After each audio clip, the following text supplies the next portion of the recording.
Hola, bienvenidos a esta videoconferencia.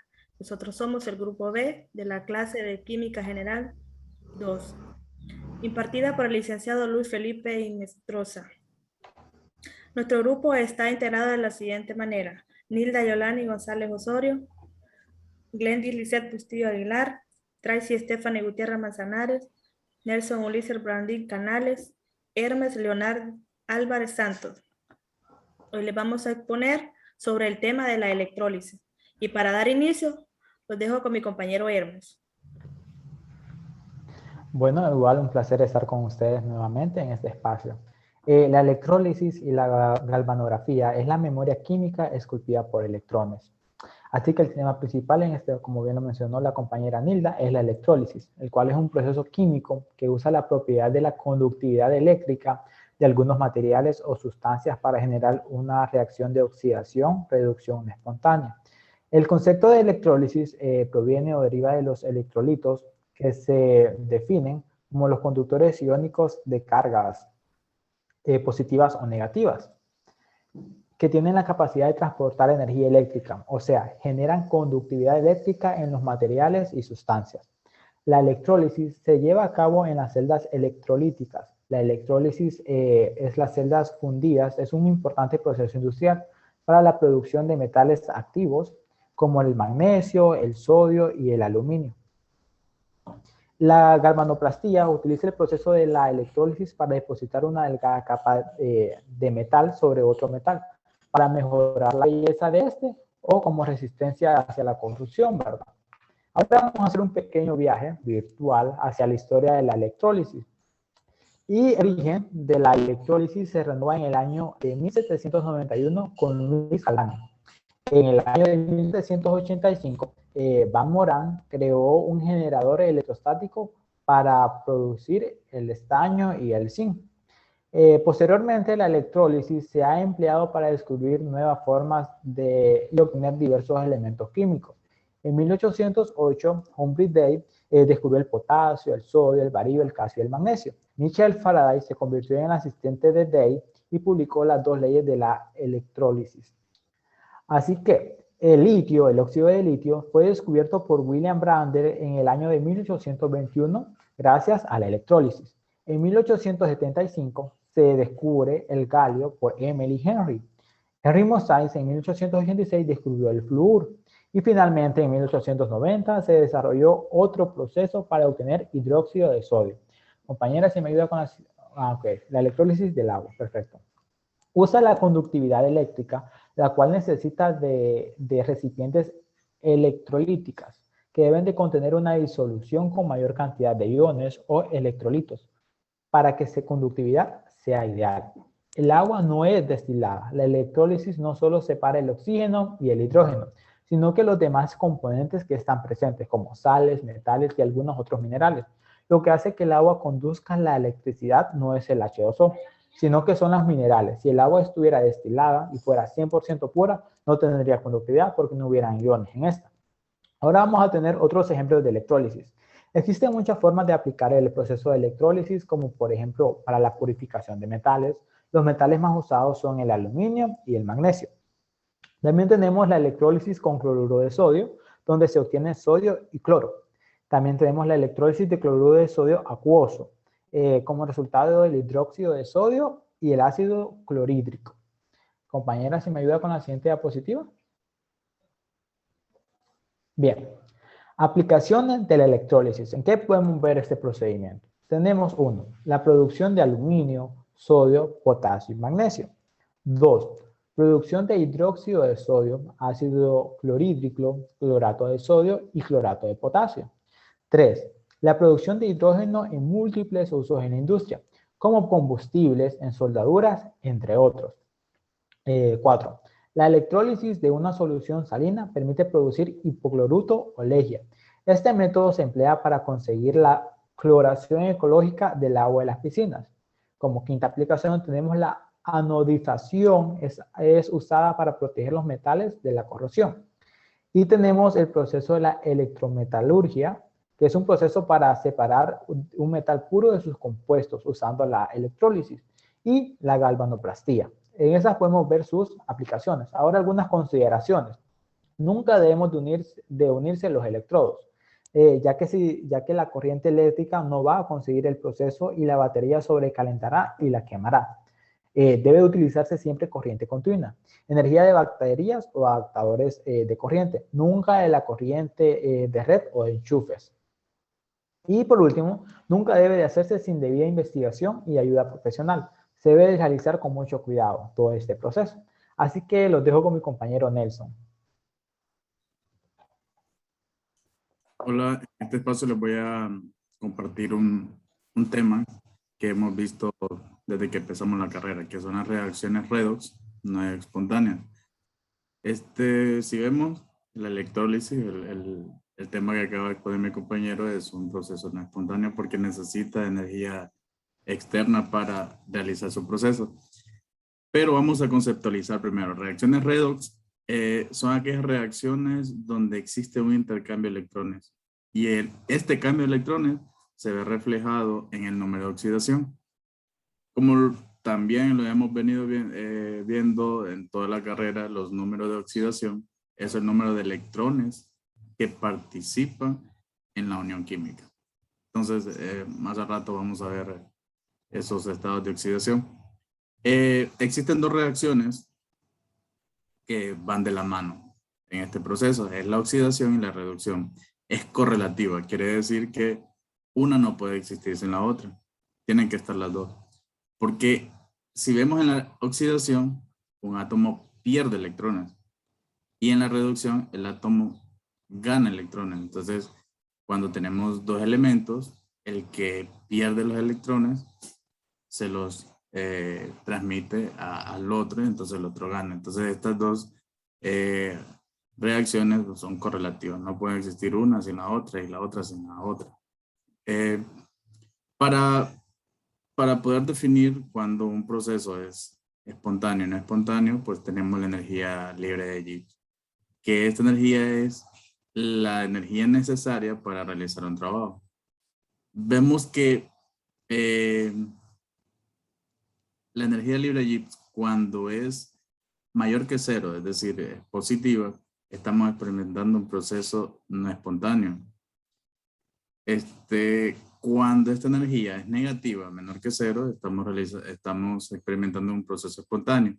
¿De qué hablamos cuando hablamos de un proceso espontáneo? Cuando hablamos de un proceso espontáneo es cuando una reacción se da sin la necesidad de una energía externa. Cuando ya su proceso iniciado se da sin que se agregue energía, sin que se esté manipulando.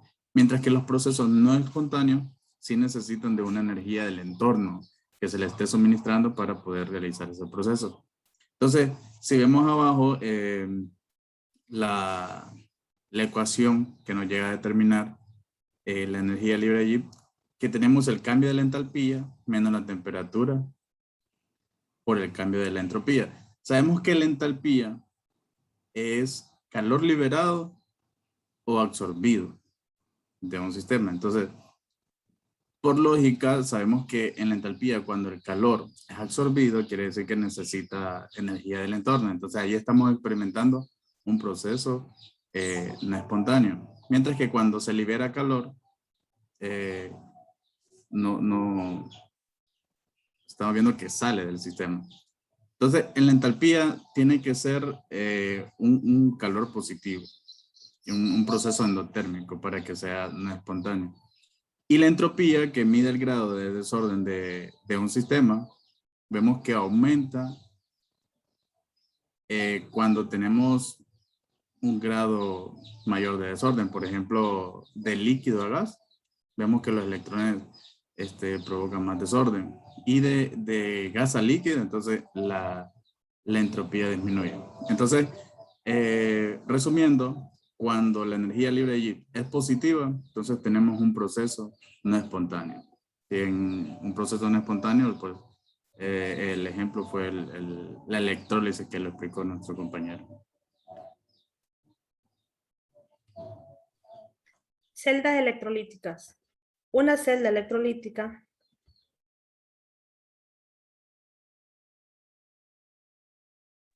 Compañera, el micrófono. Sí, bien. Una celda electrolítica consta de 2 electrodos en una disolución de sal fundida. Una batería o alguna otra fuente de corriente eléctrica directa actúa como una bomba de electrones cediendo los electrones hacia un electrodo y aceptándolos desde el otro, al cual que en las celdas voltaicas el electrodo en el cual se efectúa la reducción se llama el cátodo y el electrodo en el cual se efectúa la oxidación se llama el ánodo.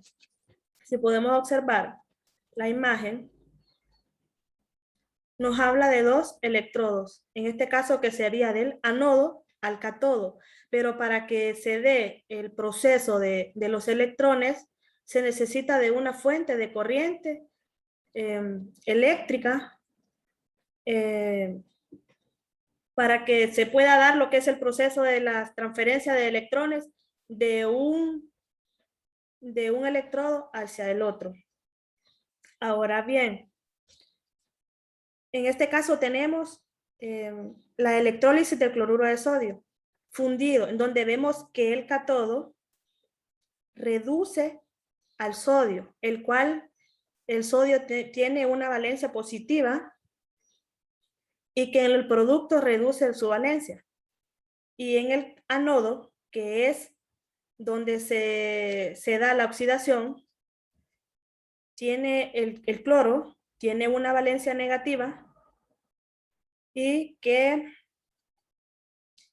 él dona los electrones. Los electrones se los pasa al sodio y que al final llega a tener una valencia positiva. Como resultado final de los electrones de la celda electrolítica de cloruro de sodio, como reactivo nos quedaría como 2 sodios con una valencia positiva en estado líquido, más 2 cloros con una valencia negativa en estado líquido, y como producto tendríamos 2 sodios en estado líquido más 2 cloros en estado gaseoso. Los dejo con mi compañera que les seguirá hablando del tema.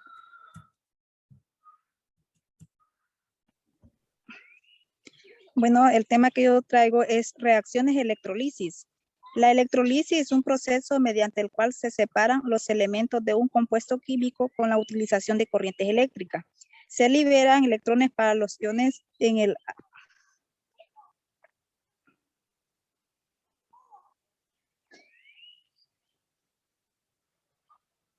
ánodo, produciendo lo que es una oxidación y se captan electrones para los cationes en el cátodo, produciendo lo que es una reducción. Bueno, en las reacciones de electrolisis es un proceso electroquímico en que la energía eléctrica es la fuerza motriz de la reacción y las sustancias que separan en los iones para formar lo que forman son haciendo pasar lo que es a través de ellos corriente. Los procesos electrolisis se aplica corriente eléctrica continua a través de unos electrodos sumergidos a una disolución y conectados a una fuente de alimentación. El electrodo del polo positivo, conocido como ánodo, y el del negativo, conocido como cátodo, cada uno de estos electrones atrae a iones diferentes.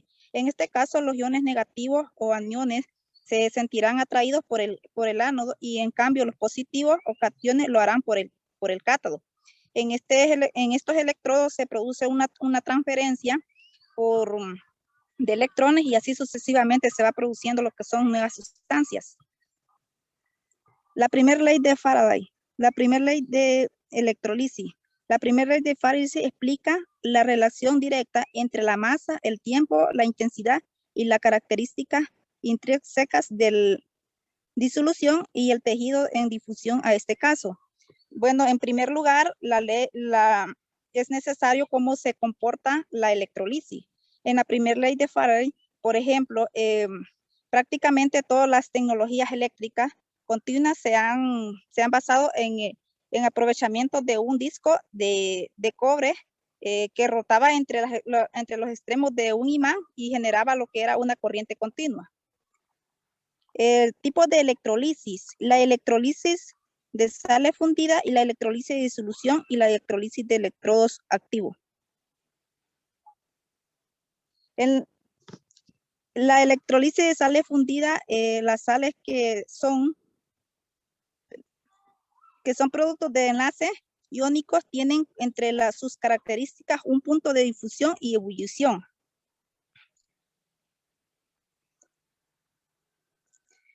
Cuando se va a realizar electrolisis de una sal fundida, debe aumentar lo que es la temperatura, lo suficiente para que se pueda dar el cambio entre el estado líquido a un estado sólido. Ya una vez logrado, lo anterior se produce lo que es el colocar los electrones y así suministrar las corrientes necesarias. Electrolisis de disolución se produce a partir de la disolución de sales en agua. Con la cual se puede obtener lo que la disolución iónica de la sal sin tener que elevar sus temperaturas. Y la electrolisis con electrodos activos se basa en un proceso de electroexposición de un metal sobre una superficie que precisa en recubrimiento resistente y duradero para mejorar sus características.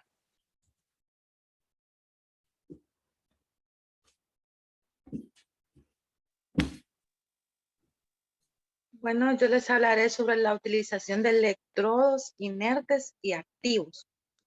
El electrodo activo es un metal que se usa en las celdas electroquímicas.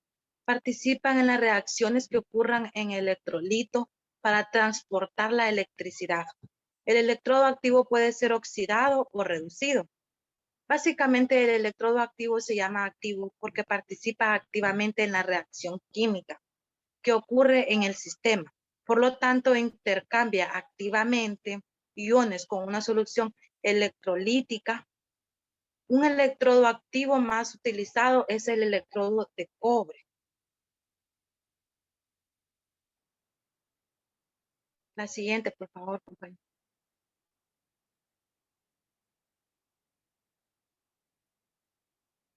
Los electrodos activos se utilizan en la galvanoplastia. Los iones metálicos del electrodo activo se disuelven en la solución electrolítica. Los electrodos activos conducen la electricidad a través de intercambio de iones.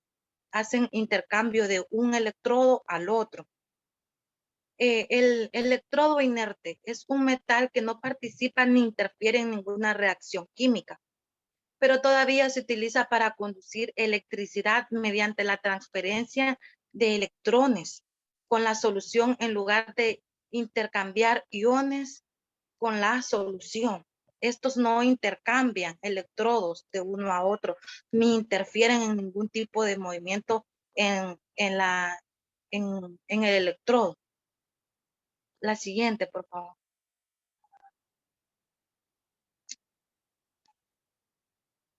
Los electrodos inertes se utilizan siempre en la electrólisis, el proceso que separa un compuesto iónico en sus elementos.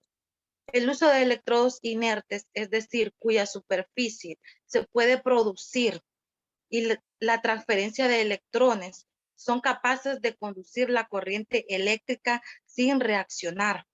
Los electrodos inertes se utilizan en electrólisis. Los iones metálicos de electrodos inertes no se disuelven. Los electrodos inertes conducen la electricidad mediante transferencia de electrones. Y la mayor diferencia entre estos dos tipos de electrones es que el electrodo activo es la clave del electrodo activo inerte, es que transfiere un ion al otro y el electrodo inerte no hace ningún tipo de transferencia. Ahora bien, voy a explicarle un ejercicio del tema de la electrólisis. El inciso nos dice que la media reacción para la formación de un magnesio metálico por medio de la electrólisis de cloruro de magnesio Si podemos observar, aquí lo da como una media reacción. Nos piden que calculemos la masa del magnesio que se forma al paso de una corriente de 60 amperios durante un periodo de 4 por 10 a la 3 segundos.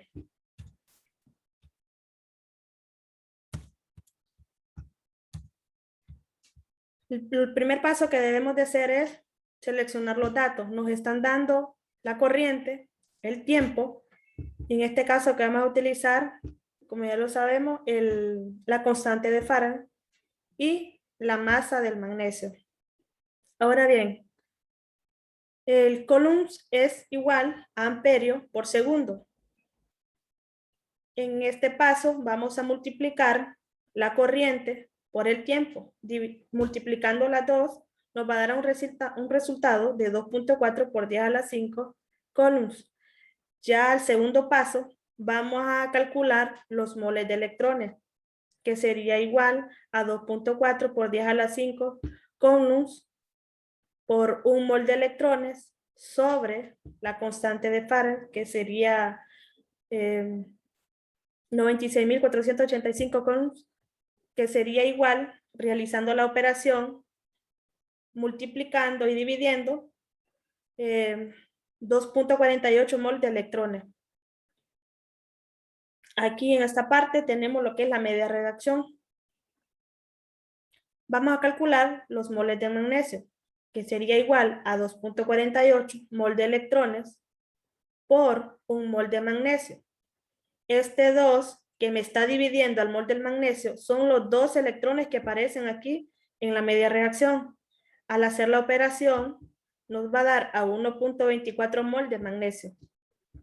Y por último, vamos a calcular la masa del magnesio, que sería igual a 1.24 mol de magnesio por el peso molecular del magnesio dividido entre un mol del magnesio. Haciendo la operación nos da a 30.13 gramos de magnesio, que esta sería la masa que nos está pidiendo el ejercicio.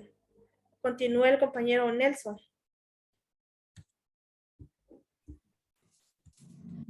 Ok, como te lo había explicado antes, les voy a mostrar cómo funcionan los estados de oxidación, que lo habíamos aclarado que son los electrones que intervienen en la unión química.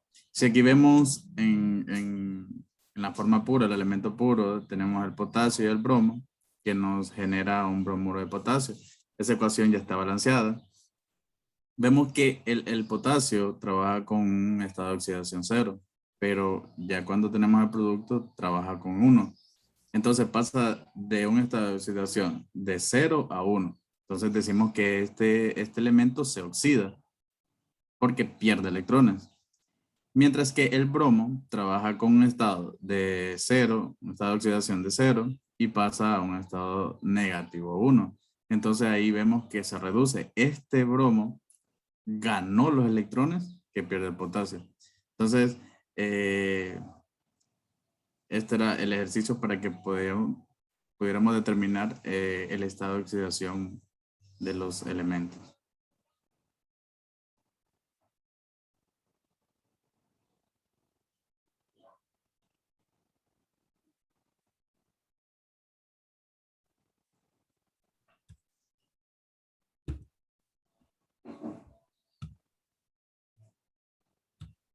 Esta ha sido toda nuestra participación. Muchas gracias, compañeros, por sus esfuerzos. Bendiciones, quédate en casa y ponle en las manos de Dios. Y una frase química, que la vida es una reacción química en lo que solo se refiere de un equilibrio. Muchas gracias por su participación a todos.